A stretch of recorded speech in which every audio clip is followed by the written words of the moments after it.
കർത്താവിൻ്റെ അതിപരിശുദ്ധവും അതിശ്രേഷ്ഠവുമായ നാമം വാഴ്ത്തപ്പെടുമാറാകട്ടെ. പ്രിയപ്പെട്ടവരെ, 119 സങ്കീർത്തനം അതിൻ്റെ 52 മുതൽ 56 വരെയുള്ള വാക്യങ്ങളാണ് നിങ്ങൾക്കായി സമർപ്പിക്കുന്നത്. കർത്താവെ, അങ്ങ് പണ്ടേ നൽകിയ നിയമങ്ങളെപ്പറ്റി ചിന്തിക്കുമ്പോൾ എനിക്ക് ആശ്വാസം ലഭിക്കുന്നു. അങ്ങയുടെ പ്രമാണങ്ങളെ ഉപേക്ഷിക്കുന്ന ദുഷ്ടർ മൂലം രോഷം എന്നിൽ ജ്വലിക്കുന്നു. തീർത്ഥാടകനായ ഞാൻ പാർക്കുന്നിടത്ത് അങ്ങയുടെ പ്രമാണങ്ങളായിരുന്നു എൻ്റെ ഗാനം. കർത്താവെ, രാത്രിയിൽ ഞാൻ അങ്ങയുടെ നാമം അനുസ്മരിക്കുന്നു. ഞാൻ അങ്ങയുടെ പ്രമാണം പാലിക്കുകയും ചെയ്യുന്നു.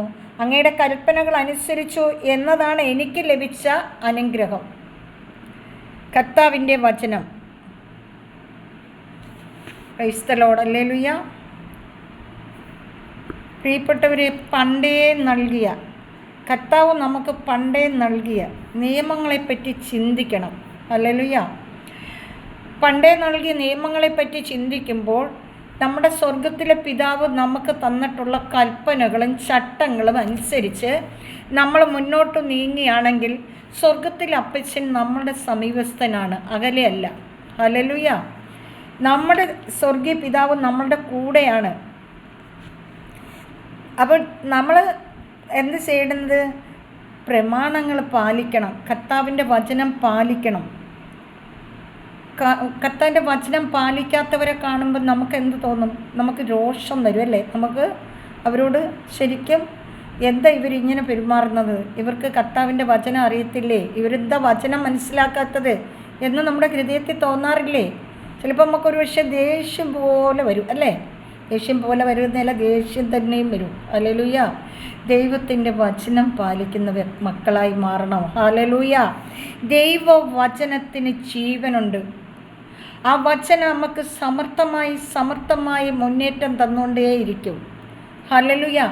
ദൈവത്തിൻ്റെ വചനം കരങ്ങളിൽ ഏന്തിയാൽ, അത് ഹൃദയത്തിൽ പതിപ്പിച്ചാൽ, അത് ലോകമക്കൾക്ക് വിതരണം ചെയ്താൽ, പ്രിയപ്പെട്ടവരെ, കുറയാത്ത അനുഗ്രഹങ്ങൾ നമ്മുടെ ജീവിതത്തിലേക്ക് വന്നുകൊണ്ടിരിക്കും.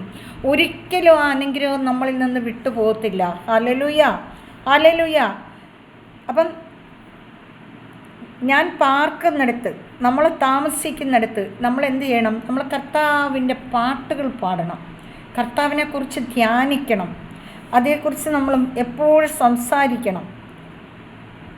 അപ്പം കർത്താവിൻ്റെ വചനം പാലിക്കുന്ന വ്യക്തികളെയാണ് കർത്താവിന് ഇഷ്ടം. ഹല്ലേലൂയ.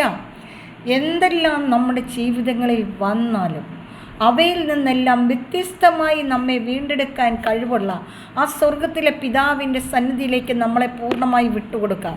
ഹല്ലേലൂയ. ഹല്ലേലൂയ. പ്രിയപ്പെട്ടവരെ, ഈ വചനത്തെക്കുറിച്ച് ഒരുപാട് പറയാനുണ്ട്. പക്ഷേ നമുക്ക് സമയം കിട്ടാത്തത് കൊണ്ടും കുറച്ച് കാര്യങ്ങൾ, 1-2 കാര്യങ്ങൾ ഞാൻ പറയുകയാണ്. ഈ ലോകം മുഴുവനുമുള്ള ഏത് ജനവും എന്ത് രീതിയിൽ പറഞ്ഞാലും നിങ്ങൾ ഈ കർത്താവിൻ്റെ വചനത്തിൽ നിന്ന് അപ്പുറം ഇപ്പുറം വ്യതിചലിക്കാൻ പാടില്ല. കർത്താവിൻ്റെ വചനം നമ്മളോട് എന്താ പറയുന്നത്? ആ വചനം അനുസരിച്ച് ജീവിക്കുക. വചനമാണ് സത്യം. ആകാശവും ഭൂമിയും കടന്നു പോയാലും കർത്താവിൻ്റെ വചനം ഒരിക്കലും കടന്നു പോകത്തില്ല. ഹല്ലേലൂയ.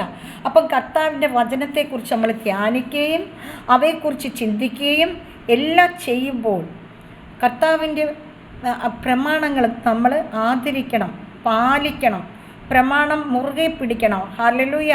അപ്പോഴാണ് ദൈവം നമുക്ക് വേണ്ടുന്ന എല്ലാ നന്മകളും കൊണ്ട് നിറയ്ക്കുന്നത്. ഹല്ലേലൂയ.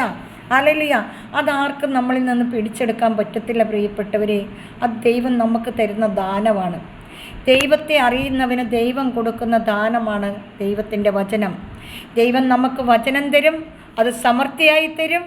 അത് മറ്റുള്ളവർക്ക് പകർന്നു കൊടുക്കാനാണ് നമുക്ക് ദൈവം വചനം തരുന്നത്. ഹല്ലേലൂയ. ഹല്ലേലൂയ. ദൈവത്തിൻ്റെ അതിപരിശുദ്ധവും അതിവാത്സല്യവുമായ നാം മഹത്വപ്പെടുത്തിക്കൊണ്ട് നമുക്ക് പ്രാർത്ഥിക്കാം. പ്രാർത്ഥന ചോദിച്ച എല്ലാ പ്രിയപ്പെട്ട മക്കളെയും അങ്ങയുടെ കരങ്ങളിൽ സമർപ്പിച്ച് പ്രാർത്ഥിക്കുന്നു. പിതാവേ, ആ മക്കൾക്ക് ആവശ്യമായ എല്ലാ നന്മകളും കൊണ്ട് നിറയ്ക്കണമേ. പിതാവേ, അങ്ങയുടെ വചനം അറിഞ്ഞ് അങ്ങയെ സ്നേഹിച്ച് അങ്ങയുടെ മക്കളായി ജീവിക്കാനുള്ള കൃപ എല്ലാവർക്കും അങ്ങ് ദാനമായി നൽകുന്ന ദൈവമാണല്ലോ. ദൈവമേ, അങ്ങ് നൽകണമേ. അങ്ങയുടെ സർവ്വസമ്പത്തിൻ്റെ അവകാശികളാക്കി അങ്ങയെ അറിയുന്ന മക്കളെ മാറ്റണമേ എന്ന് പ്രാർത്ഥിക്കുന്നു. അപ്പാ പിതാവേ, ഇന്ന് വേദന അനുഭവിക്കുന്ന എല്ലാ മക്കളെയും ഞങ്ങളുടെ കരങ്ങളിൽ സമർപ്പിച്ച് പ്രാർത്ഥിക്കുന്ന പിതാവേ, കടബാധ്യതയുള്ള മക്കളെ എല്ലാം സമർപ്പിച്ച് പ്രാർത്ഥിക്കുന്നു. ഭവനമില്ലാത്ത മക്കളെ സമർപ്പിച്ച് പ്രാർത്ഥിക്കുന്നു. പിതാവായ ദൈവത്തിൻ്റെ വാത്സല്യ സ്നേഹം ഓരോ മക്കളുടെ കൂടെ ഇരിക്കുമാറാകണമേ എന്ന് പ്രാർത്ഥിക്കുന്നു. പിതാവേ നന്ദി, പിതാവേ സ്തുതി, ഹല്ലേലൂയ, സ്തോത്രം സ്തോത്രം. സ്തുതിക്കുന്നു പിതാവേ, ആരാധിക്കുന്നു, നന്ദി പറയുന്നു, മഹത്വപ്പെടുത്തുന്നു. ദൈവമേ, സ്വർഗത്തിലെ ദാനങ്ങളെല്ലാം മക്കൾക്കായി അങ്ങ് ചൊരിഞ്ഞു തരുന്ന അനുഗ്രഹത്തെ ഓർത്ത് നന്ദിയോട് സ്തോത്രം ചെയ്യുന്നു പിതാവേ. ഹല്ലേലൂയ, സ്തോത്രം കർത്താവേ, സ്തുതിക്കുന്ന കർത്താവേ, മഹത്വപ്പെടുത്തുന്ന കർത്താവേ. മാനവരാശിയുടെ ഉടയവനായ സ്വർഗീയ പിതാവിൻ്റെ നിസ്സീമമായ സ്നേഹം കൊണ്ട് എൻ്റെ എല്ലാ സഹോദരങ്ങളെയും നിറയ്ക്കണമേ എന്ന് പ്രാർത്ഥിക്കുന്നു. നിത്യം പിതാവും പുത്രനും പരിശുദ്ധാത്മാവും ആയ സർവേശ്വര എന്നേക്കും ആമേൻ. കർത്താവ് നിങ്ങളെ എല്ലാം സമൃദ്ധമായി അനുഗ്രഹിക്കട്ടെ. എന്നെയും എൻ്റെ കുടുംബത്തെയും നിങ്ങളെയും എല്ലാവരെയും സമൃദ്ധമായി അനുഗ്രഹിക്കട്ടെ എന്ന് പ്രാർത്ഥിക്കുന്നു. ആമേൻ.